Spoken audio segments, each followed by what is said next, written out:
Sebenarnya Luna sangat penasaran mengapa Noah bisa sesetia itu kepada Lucifer dan Jonathan. Tapi dia yakin Jonathan pasti sangat menghargai privasi Noah dan semua orang-orang yang bekerja kepadanya. Dan Luna sangat mengerti akan hal itu, sehingga dia tidak akan bertanya jika seandainya Jonathan tidak bercerita. Jonathan pun berkata kembali, sebenarnya yang dibutuhkan oleh Noah saat ini pendamping hidup.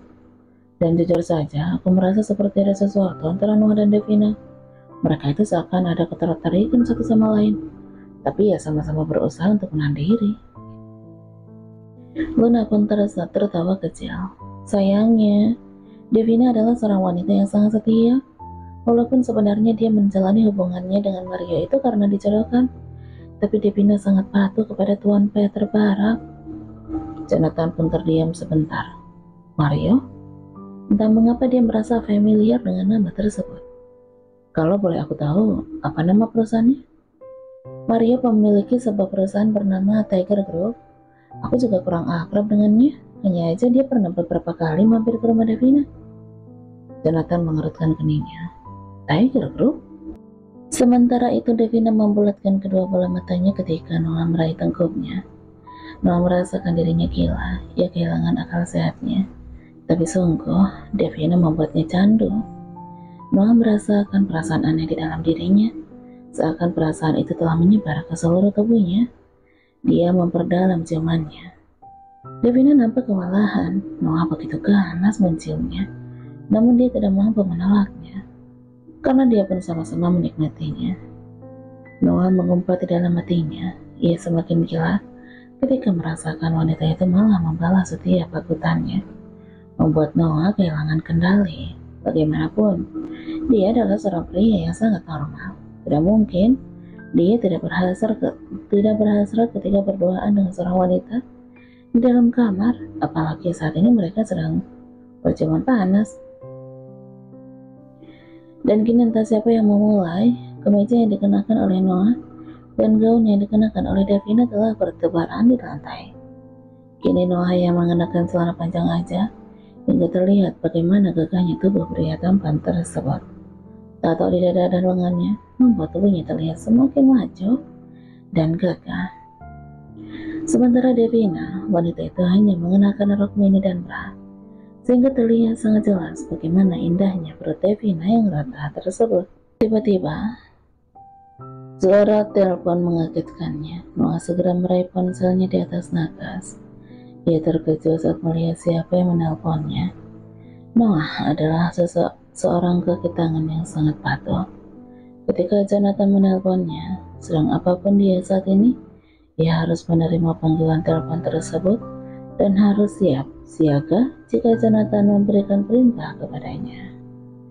Noah pun memutuskan untuk mengangkat telepon dari Jonathan. Saat ini dia sedang berada di balkon kamar. Dia belum mengenakan kemejanya lagi. Halo Tuan, mengapa kamu terdengar gugup begitu? Apa aku mengganggumu?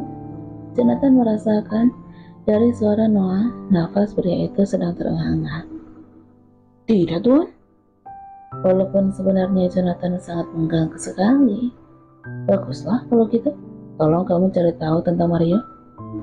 Jonathan memberikan perintah kepada Noah untuk mencari tahu tentang Mario. Mario? Ya, Mario.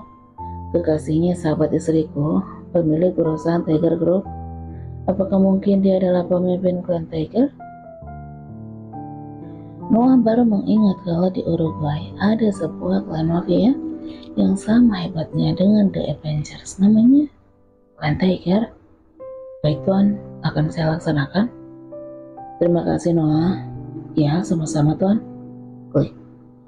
Setelah mematikan panggilan telepon, Noah pun kembali ke kamar. Dia memandangi Devina yang udah tertidur pulas. Noah menghela nafas dengan berat. Dia menjadi merasa bersalah pada wanita itu. Hampir saja dia kehilangan kendali. Seandainya dia kebablasan, mungkin dia akan mendapatkan hukuman dari Jonathan. Kalau seandainya Luna tidak terima jika Noah udah menggarap tubuh sahabatnya yang sedang mabuk. Noah pun mengenakan kembali bra dan kemeja yang ke tubuh Devina. Walaupun dia merasa panas dingin, karena tangannya tak sengaja menyentuhnya, Noah pun menyelimuti tubuh wanita itu. Semoga saja dia tidak ingat, harapnya. Noah lama sekali memandangi wajah Devina. Ia merasa kasihan pada wanita itu, padahal sebentar lagi Devina akan menikah dengan kekasihnya. Tapi ternyata kekasihnya adalah seorang pria yang sering bersenang-senang dengan wanita malam. Kini Noah segera melaksanakan tugasnya untuk mencari tahu tentang Mario, kekasihnya Devina. Kini dia sedang duduk di sofa yang berada di ruang tengah.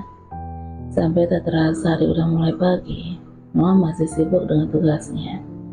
Ia sangat kuat sekali sampai semalaman tidak tidur sama sekali.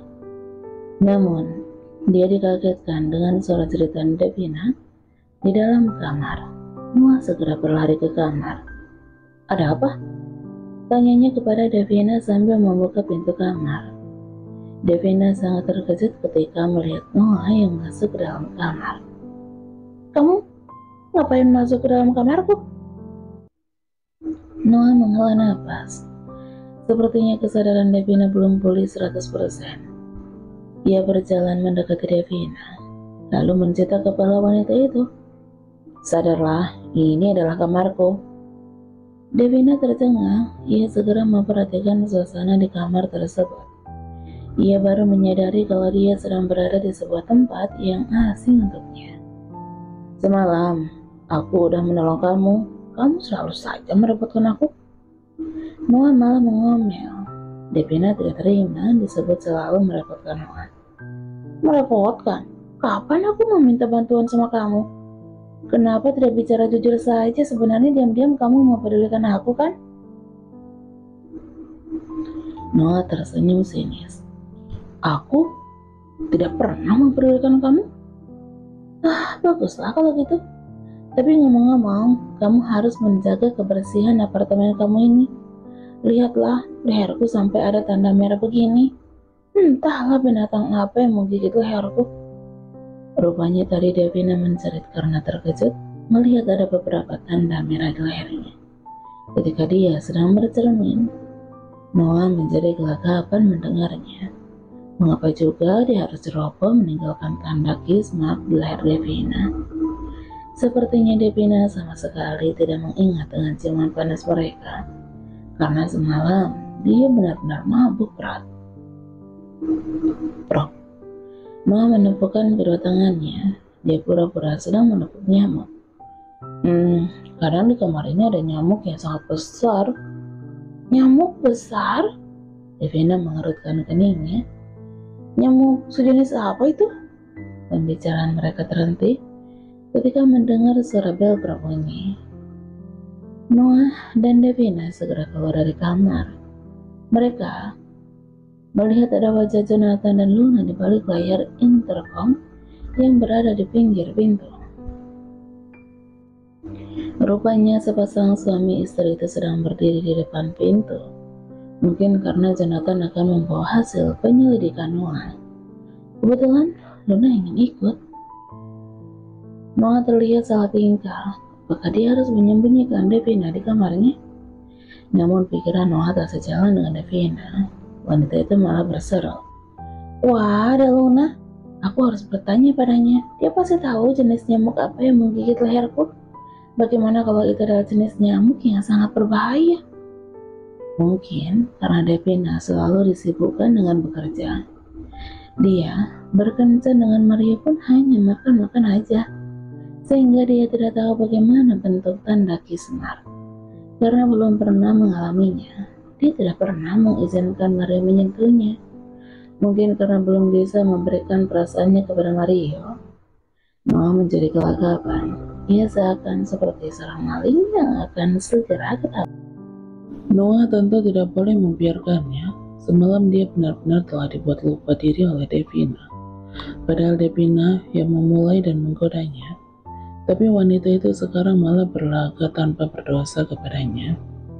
Devina sama sekali tidak mengingat kejadian semalam dan ciuman panas mereka. Bagaimana kalau Noah nanti dituduh telah melecehkan Devina? telah sudah harga dirinya sebagai seorang kaki tangan dari Jonathan, sekaligus pemimpin pasukan Lucifer. Noah menarik tangan Devina yang sedang berjalan ke arah pintu untuk membuka pintu tersebut. Ikut aku. Kita mau kemana?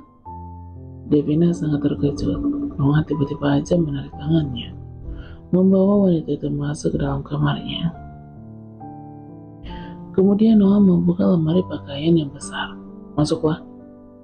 Noah menyuruh Devina untuk segera masuk ke dalam lemari pakaian yang berukuran besar itu untuk bersembunyi.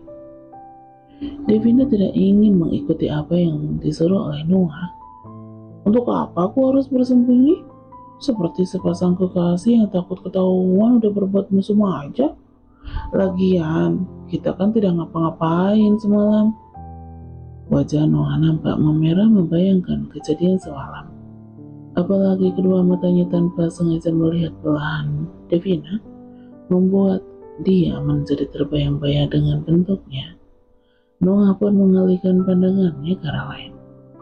Aku tidak ingin Tuan Jonathan dan Nona Luna salah paham dengan kehadiran kamu di sini.